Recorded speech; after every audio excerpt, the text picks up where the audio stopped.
Oh, it could be worse. Oh, I meant to ask you to cut this. Cut your hair?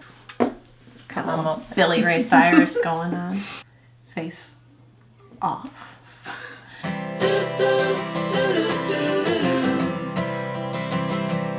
Hey guys, welcome back to my channel. So today's video is going to be, I don't know if I should call it a fun one, but it's going to be a good one. This is the second video in our adoption series that we are doing this month. And today, my sister's joining me. Hello. Y'all loved it when she was on my channel before and we did like the sister tag. But today we're talking about something a little more serious, not totally serious, and we are not capable of being totally serious. But we're going to talk about supporting an adoptive family. We're going to talk about what that looks like if you are not the person adopting, if you are a friend of the person adopting, if you are a family member of the person adopting, what your role should be. What it's going to look like. Right. What to expect. Right. So that because I feel like a lot of people have questions. They just don't know what to expect. So that's what we're going to talk about today is kind of what that looks like and what her experience has been. We've adopted 3 times. I mean, really we've adopted 4 times, but I always forget to include the twins because I squeeze them out and so it feels a little less Adoptive. So anyways, she's been there through it all. She even came with me to China when we adopted Rosie. So, and I'm going to be talking about that. Yeah. On my channel. Yes. Today. So, after you watch this video. When you're done watching this video, go over to her channel. She's going to do a kind of special video on her channel today that's just going to kind of recap her experience in China and what it was like being there with a family adopting. Yeah. Or a relative adopting kind of a thing. Yeah. So hop over to her channel. If you're not already subscribed, go over there and subscribe. I've sent you guys over there before. You always say, oh my gosh, I love your sister so much. So down in the description box, go follow her. She's great. We are sisters, but we're not the same person. So the content will be different. Right. Equally as good. So we're just going to jump into this. And like I said, we're trying to keep it a little bit lighthearted. These topics can get kind of heavy, especially with what you're really talking about here is child losing their first family, a child losing their culture in many cases. Trauma. Yeah. It can be kind of a heavy subject. So we're going to try to keep it a little bit lighthearted and giving you some of our experience. That's all we can tell you. We can't speak across the board for everybody. So keep that in mind. Yes. If you are supporting someone during their adoption, their story may not look exactly like their story, right. My story, your experience, your mileage may vary. Right. But these are, I think these are it's kind of universal tips. But the thing is, and what we kind of said earlier is you need to follow the lead of the adoptive family. So right. If the person in your life that's adopting is saying like, oh no, we're not going to cocoon, we're not going to do that, whatever, follow their lead. We're just kind of giving you the overarching ideas of what the information, and then you could apply that depending on how the adoptive family you're supporting is, how they're walking out their adoption process. So hopefully that makes sense.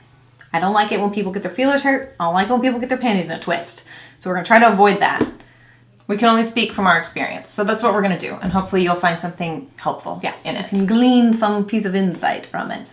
Take what you need and leave the rest. All right, let's start with supporting adoptive families in the wait, or as they announce their adoption. So before the child comes home. Right. So when they announce their adoption, how about let's just quickly cover what you should not do when someone tells you that they are adopting. Do not tell them about your uncles, brothers, mothers, cousins, teachers, aunts, dogs, relative who adopted this kid and the kid was XYZ crazy. And it was a horrible thing and oh my gosh, you can't do that. Don't share your horror stories. I cannot tell you They're how not many helpful. times we said we're adopting and somebody I met or barely knew would be like, oh my gosh, my cousin adopted. Girl, that child was crazy. He tried to stab them in the middle of the night in their sleep. Just button that up. Yep. Keep it to yourself. If it's not helpful, it doesn't need to come out. Right. If it's not kind, if it's not helpful. And the same thing is true when you know someone who's pregnant. So just bottle it up. Right. Keep your horror stories to yourself. Yeah. But what you can do is share their excitement. Mm-hmm. Share their excitement. I think for some adoptive families, this may be plan A, and for some it may be plan B. Then maybe there's an infertility story. Maybe you know it, maybe you don't. But be just as excited for them as you would be if they came up and said, oh my gosh, we're pregnant. Right. Because this new child joining their family it's exciting. It's exciting. It's a big deal. And it's scary. And they're probably facing some judgment from people who feel as though they shouldn't be adopting or, for whatever reason. So just be as supportive as you can be. You can't control other people, but you can control yourself. So be as supportive as you can be. Or the hair in her gallery. Let's talk about while they're in process. Yeah. So adoption is not like pregnancy. There's not a specified start and end date. It's not 40 weeks and you're done. Right. It could be very quick. There's not a due date where you know when you're going to be getting your child. Because you usually don't know until and then it's like a week or two. Mm-hmm. You generally It's a lot of hurry up and wait. That's the name of the game in adoption is rushing, getting your paperwork, getting your things done, and then waiting on the other end to do their work, the government agency or whatever it is to do their job. And there is no we've started the adoption process and our child will be home in exactly 1 year. Or our child will be home in exactly 9 months. No, that you usually have general guidelines depending on the program. Country. China is very good about that, but most others, it's very up in the air. Could be anything. Ask how you can help during the process if they have other children. Can I keep your kids while you go do your fingerprinting and doctor's appointments? Can I, you guys, just anything you can do. The fingerprinting and the background checks and the sitting there. We took all of our kids the last time when we went to the USCIS office to do our fingerprinting. It is not fun. It's like going to the DMV with your children. Maybe even worse. I don't know. It's not fun. So, offering to babysit while they run adoption-related errands, copies, mailing, things like that is hugely helpful. And then, just supporting them in whatever way, if they're fundraising. I'm not saying you've got to throw your life savings at them. If you want to help financially, if you want to buy from one of their fundraisers, you want to buy a t-shirt, whatever, do that. If you can just volunteer your time, if they're having a pancake fundraiser and you can show up and help flip some flapjacks. Right. Whatever it is. Can I help you organize a garage sale or can I be your cashier? Whatever ways. Adoption we have done is expensive. Yeah, it's expensive. It's worth it, but it's expensive. And so, we're not saying... Yeah, we're not here to debate the cost of adoption. No. I never like to talk about that. And you'll notice that theme in most of my adoption videos. I don't talk a lot about the cost of adoption because it's a hot button issue for people. I think we all can agree it should cost less. It doesn't. The reality is this is what it is right now. And so that doesn't mean that these kids should just rot away because nobody wants to put up to tackle the cost. Yeah. Because I'm here to tell you, 3 adoptions later, the money comes. So, and it's always worth it. Yeah. And fundraisers are a huge way that adoptive families jump over that financial hurdle. So helping them in whatever way you can. Sharing their stuff on Facebook. Yep. Just hitting the share button. Yep. Crazy easy. Super easy. If at all possible, and this was something that I tried to do because, she's my sister and my best friend. I tried to understand what each step meant. I put in a lot of time and effort into understanding the process so that I could better understand what she was going through and be more supportive. Like, you got this paperwork back today. That's awesome. So that means this is next. Right. In the China adoption process, there is legitimately 25 steps and they have all kinds of acronyms and it's like an entirely another language. And I remember when we posted a picture and we were like, we're DTC! We're DTC! People were like, yay! What does that mean? And so, yes, it means dossier to China. It means this fat stack of paperwork that I've been working 6 months on just got mailed off to China, and we're that's a huge step closer. Huge step. Yeah. If you're not an adoptive parent, you've never been through that process, you don't know how huge that is. So trying to understand that is a big thing. I'm not gonna lie, you guys. I love my husband, but there were steps in the process that even he was like, I don't know. But she knew what they were. I could call her and be like, our I-800 got approved or whatever. And he would be like, wait, what's next? That's the LR260, what? So, it's very helpful to have someone, obviously adoptive parents can kind of lean on each other in that way, but someone, family member, friend, close friend, who understands really the importance of each one of those steps. Yeah. And even if you don't completely understand it, celebrate it like you do. Fake it till you make it. Now, your friend or your family member says, we've got our date. We're traveling to this state to pick up our baby or this country to pick up our child. we're coming home. Do you want to be the baby's born? Yeah. Whatever it is. Here's our airport party or whatever. So this is what happens, as we like to say, after the airport. Yeah, and of course it might not always be the airport, but that's just kind of the language after the airport. After the child is now in their custody and home, the things that you can do from there, because this is the heavy part. Yeah. This is where it gets real. And this is where it gets really isolating for adoptive parents. And this is just where it gets challenging in general, because nobody knows what you're going through, and you don't even know what you're going to go through because you have no idea how this child is going to react to you, based on the simple fact that everyone reacts differently to trauma. Fight, flight, freeze. What's the child going to do? You don't know. So yeah, you can't really prepare much other than knowledge as an adoptive parent. So if you're in the supportive role in this case, again, what can you do moving through this time period to help and be supportive during a rough time? Yeah. And that's not to say that every adoptive family is going to have a rough time upon coming home. Yeah. But I would say it's like bringing home a newborn baby, except your newborn could be a newborn or they could be 12. Right. There's a lot of sleepless nights. There's a lot of just intense A emotions. lot of crying. Yeah. So much crying and pooping, and I mean, there's all the things. Yeah, all the things are happening, and it's so let's just talk about some practical ways that you can help. So practical ways are, obviously, this is a big one, meal trains. Huge. Food. But the biggest thing about that is that the adoptive family does not need a million people, strangers, friends, family, otherwise showing up at their house during that first initial period when they're home. That's difficult on the child. It's difficult on them.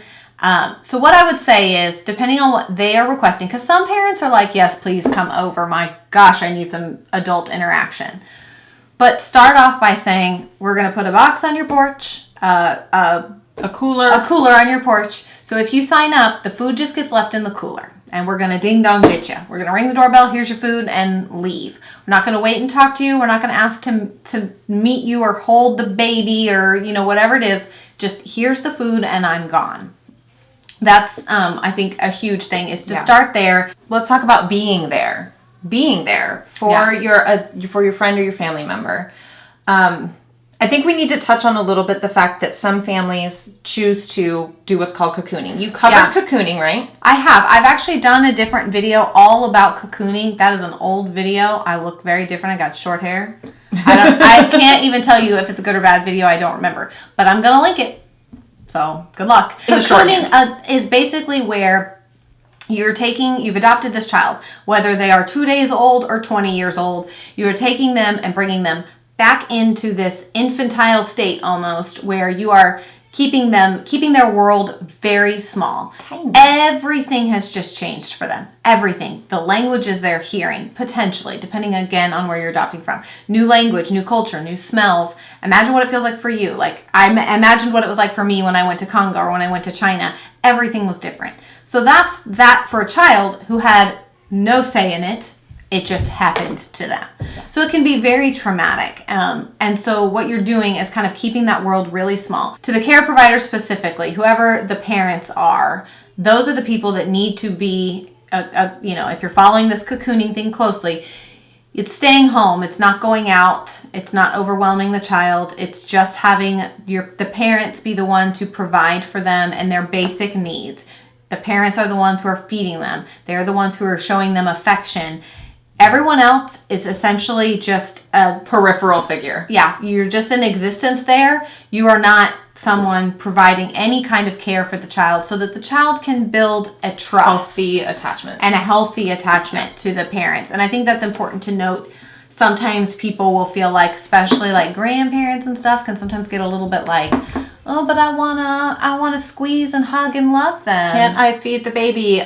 Can I just give him this cookie? Yeah, can I just give them this cookie so that they'll like me, and want to come to me? But that can be very dangerous, because the thing that you should know, there's books written about this. I can't possibly volumes upon volumes. Yes. Yeah, I couldn't possibly squeeze this all into one video. But the important thing to know is that child cannot build a healthy attachment to you if they do not have a healthy attachment with their parents. So you've got to let that relationship form. And so that's kind of what we're talking about moving forward here is like, based on that knowledge, what can you do and what should you not do?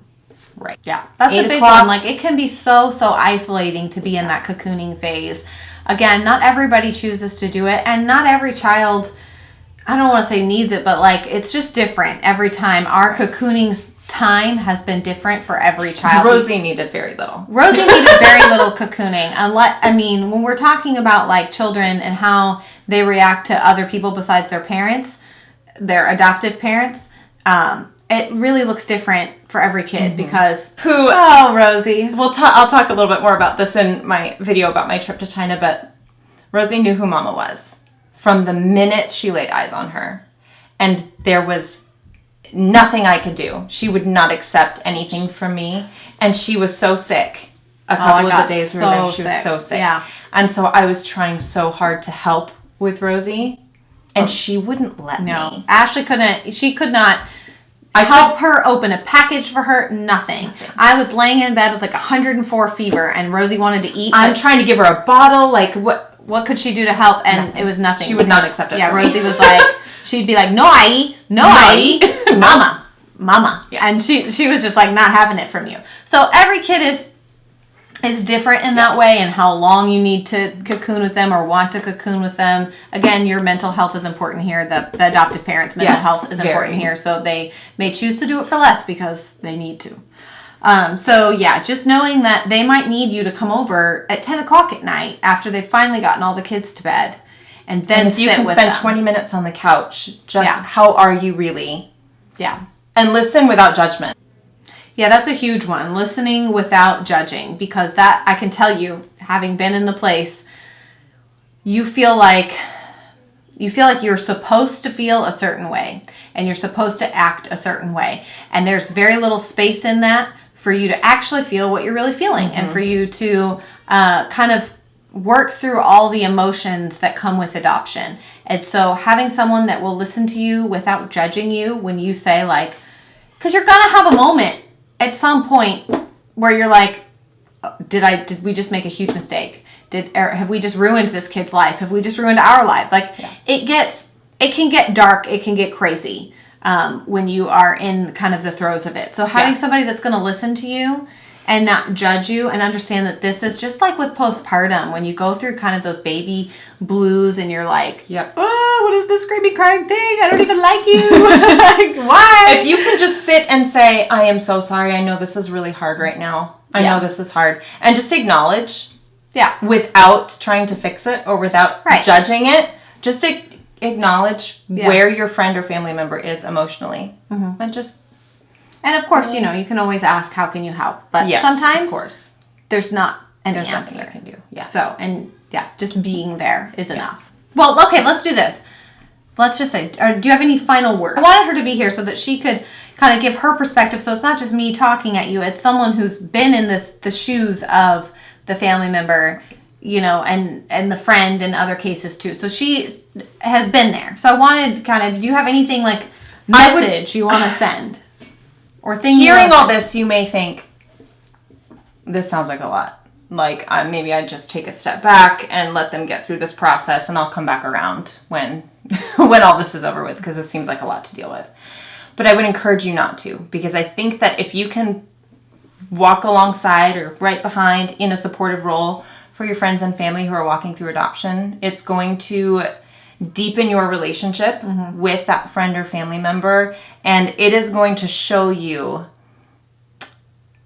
something just so amazing about the way families come together. And just it's scary, and it's amazing, and it's emotional and beautiful, and it's all these wonderful, and it's all of these wonderful but also scary things wrapped up into one. And I would encourage you, don't pull back, don't pull away. Yeah, because plenty of people will. I can tell you that right now. Plenty of people will. So the parent needs as much support as they can get. And then you get the great joy of when it's time for that family to start introducing new people into their child's life, and start building healthy attachments outside of the family unit, you get to be one of the first. Yep. You get to be right there walking alongside them. You get some of those first sweet auntie hugs and uncle hugs, and it's just really, really a joy. Yep. Noah and Jonah and Rosie and Ivy and Amelia, even though, like you said, it feels different. It just does. Those kids have shown me that she could say, you can take this kid home and they're officially yours now for the rest of their life. And I would say, yes, absolutely. It has shown me, though, really. One of them's getting a little sassy right now. I might not want to take that one. Really just... Yeah. Love makes a family. It's true. I know it sounds trite and a lot of people say it, but it is the absolute God's honest truth. Mm-hmm. And it's an honor to be able to be even a tiny part of their story. Yep. And I think, the main message that I just wanted to get across by sharing this video and by us sitting down and doing this is that your role as a family member or a friend is very, very important.